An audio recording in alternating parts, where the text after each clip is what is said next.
Sunday was the bloodiest day in Gaza so far, with 87 Palestinians and 13 Israeli soldiers dead.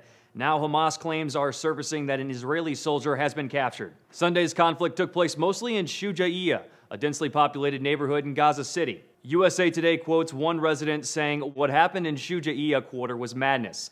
Me and my family cannot believe that we made it out alive due to the heavy random tank shelling that lasted for over 12 hours. It's a horrific massacre." As far as the reported capture of an Israeli soldier, a Hamas spokesman made the announcement on a local television station, citing the soldier's name and military number. The Israel Defense Forces told the Allgemeiner it couldn't say whether the claims are true, but said the chances are slim. Israel's ground operation began Thursday when the IDF sought to destroy Hamas's underground tunnel system that reaches into Israeli territory.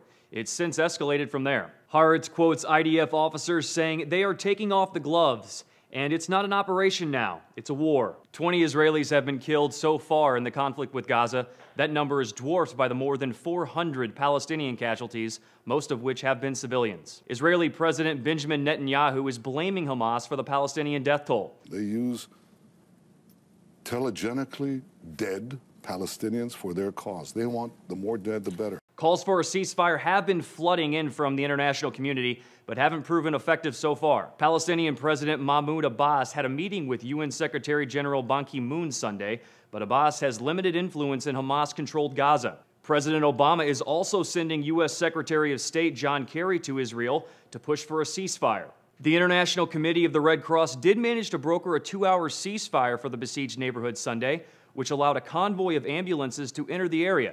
But that truce collapsed before the 2 hours were up. One Palestinian reporter says the only real long-term solution is the two-state one.